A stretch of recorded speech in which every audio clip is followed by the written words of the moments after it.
తీసుకోవడానికి ఎంతమంది రెడీగా ఉన్నారు? హలో, మీరు ఓడిపోయాక పెగ్గేసుకొని పడుకోవడమే కానీ హగ్గు ఉండదు ఎపిసోడ్ లో. హలో, పెగ్గేస్తాం, తర్వాత రగ్గు కూడా వేస్తాం. చెప్పేదేనా స్టార్ట్ చేసేది ఏమన్నా ఉందా? ఏం స్టార్ట్ చేయాలి? రగ్గు స్టార్ట్ చేయాలా? రగ్గు స్టార్ట్ చేయాలా? ఈ రోజు మనకు వచ్చే గెస్ట్లు ఎవరంటే బైక్ ని రిపేర్ చేసే మెకానిక్.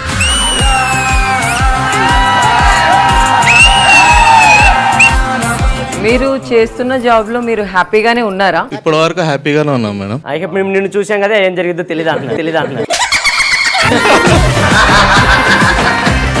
ఇప్పటికి ఎంత సంపాదించుంటారు? మాక్సిమం ఒక ఇల్లు కట్టినాం సార్, పెళ్లి చేసుకున్నాం, బిడ్డ కూడా ఒక పిల్ల కూడా ఉందని చెప్తున్నాడు. అది కూడా కష్టమే కదా.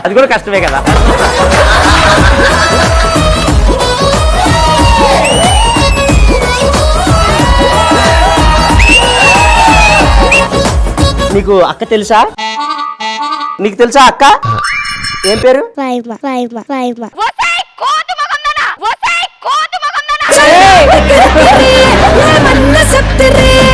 అన్నవాళ్ళు మీకు జోల పాట పాడి మిమ్మల్ని పడుకోబెడతారా? మరి హ్యాపీగా నిద్రపోవాలి, ఓకేనా?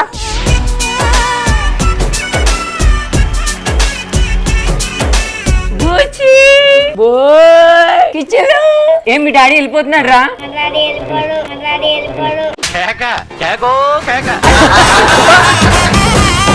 అరే పావురా!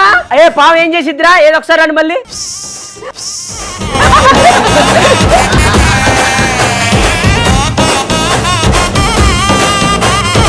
నువ్వు అలా చిన్నపిల్లలు ఆడ పెట్టుకొని పడుకో పెడుతుంటే పాతకాలం జగన్మోహిని సినిమాలో చిన్నపిల్లలు ఆడ పెట్టి శుద్ధ పూజలు చేస్తారు చూడు, అలా ఉన్నావు అబ్బా. ఓం పగపుగే పగిని పాగోదరి భగవాసనే.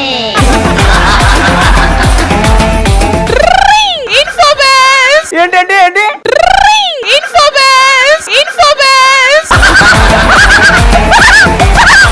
అరే నువ్వు రారా, చెక్ చేద్దురారా వాళ్ళు పడుకున్నారో లేదో. జాగ్రత్త, పడుకుంది కదా. మీరు పడుకుంటే మమ్మీ ఏం చెప్తుంది? అందరికి అని చెప్తుంది కదా. అలా చెప్పాలి.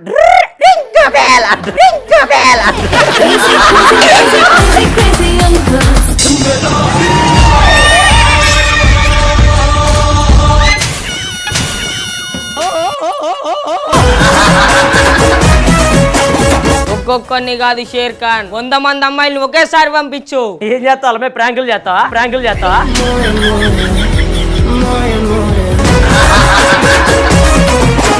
కాదు, నా మిత్రం మీద నేనే తుక్కుంటా.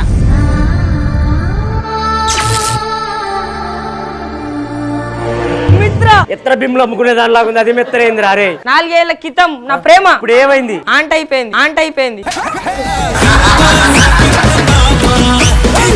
మామిడి చెట్టు కింద ఒక మోగవాడు, ఒక చెవిటివాడు, ఒకటి గుడ్డివాడు కూర్చున్నారు. పైనుంచి ఒక జాంకాయ పడింది. వాళ్ళలో ఫస్ట్ ఎవరు తింటారు?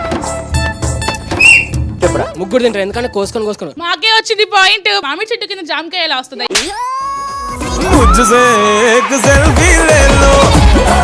బ్రెయిన్ అంటే ఇట్లుండాలిరా, అట్లా కాదు. ఊరికే మా వెనక పడితే ఏం వస్తుందయ్యా? అమ్మా, ఇందాక నువ్వు ఫస్ట్ ఎపిసోడ్ స్టార్ట్ అయిన కాంచి నీ వెనక ఊడు పడట్లేదు అంటున్నావా? పడమని ఇంటెత్తరావా? ఏంది మాకిది?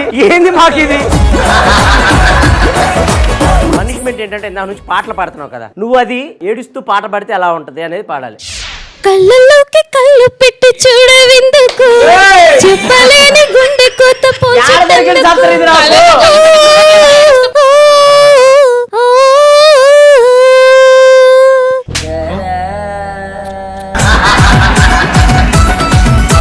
నీకు తెలుగు అర్థమవుతుందా?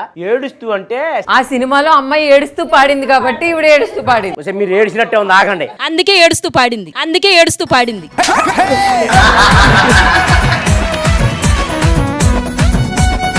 నీ పేరేం పేరు? నా పేరు ఇంద్రనీల్ అన్న. అసలు ఏం జరిగింది? 4 years లవ్. ఫస్ట్ లో బాగానే ఉండే. ఇద్దరం ఎట్లా అంటే ఒక్కరికి వదిలేసి ఒకరు ఉండలేకపోతుండే. SHM మోడల్ దాంట్లో ఏజెన్సీలో జాయిన్ అయ్యి ఆర్టిస్ట్ గా కూడా చేశాను. వాళ్ళతో పిక్స్ తీసుకోవడం, అలా తీసుకోవడం వల్ల తనకి డౌట్ వచ్చేసి, నువ్వు ఎప్పుడు గర్ల్స్ తో ఫొటోస్ పెడతావు, ఎప్పుడు నువ్వు నీ షూట్స్ లో బిజీ ఉంటున్నావు, అసలు లైఫ్ లో సెట్ అవుతావో కావో అది ఇది అంటే, సరే నేను ఏం చేయాలి నువ్వు నమ్మాలంటే, నాకు వచ్చేసి ఈ రోజు అని చెప్పింది అన్న. నేను ఏం కూడా ఆలోచించలేను. తన కార్లో తీసుకెళ్లి ఒక చిన్న టెంపుల్లో పెళ్లి చేసుకున్నాను. అప్పుడు ఎట్లా అంటే అది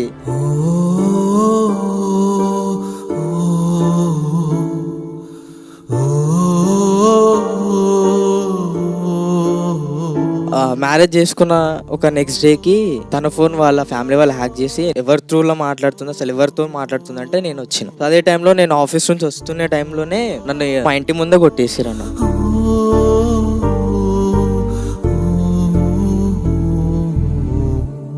ఆ తర్వాత తన కోసం అని చెప్పి 3 months హాస్పిటల్లో ఉన్నా. నాకు ఒక చిన్న కాల్ చేసి నువ్వేమన్నా చేసుకో, నేను నీ కోసం ఇంకా వెయిట్ చేస్తా, నువ్వు మంచిగా అయ్యి నా కోసం రా, నువ్వు నీ కోసం ఎప్పటికీ వెయిట్ చేస్తా లైఫ్ లాంగ్ అని చెప్పింది అన్న. మా వాళ్ళు నాకు సర్జరీ చేయించి ఆ తర్వాత రెస్ట్ తీసుకొని మళ్ళీ నేను క్యూర్ అయ్యి వచ్చేసరికి తను వాళ్ళ బావతో.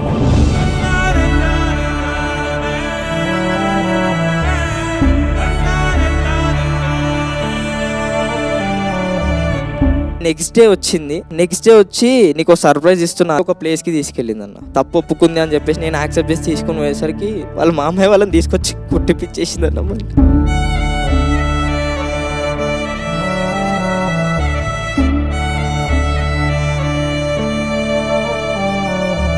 నాకు ఇప్పటికీ 2 times స్ట్రోక్ వచ్చింది తన గురించి ఆలోచించి. ఇంకొకసారి వస్తే నేను బ్రతకను అని కూడా తెలుసు.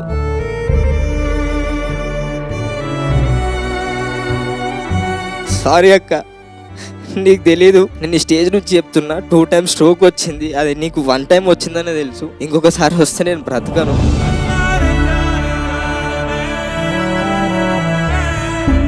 ఇప్పుడు కూడా నేను డిప్రెషన్లోనే ఉన్నా, అందుకని చెప్పి ఇట్లా అయిపోతున్నా. మీరు ప్రతిరోజు నా గురించి బాధపడుతున్నారని చెప్పి ప్రతిరోజు నవ్వుతూ నటిస్తూ మీతో ఉంటున్నా. సారీ అక్క.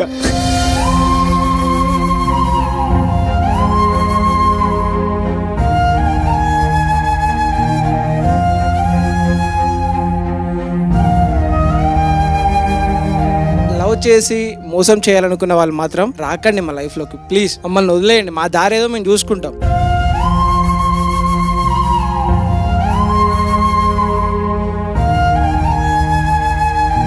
ఈ షోను స్పాన్సర్ చేస్తున్న వారు కేఎస్ ఈవెంట్స్. మీ ఇంట్లో పెళ్లి అయినా ఫంక్షన్ అయినా గ్రాండ్ గా జరగాలి అంటే ఎవరు కాల్ చేయాలి? కేఎస్ ఈవెంట్స్ వాళ్ళకి.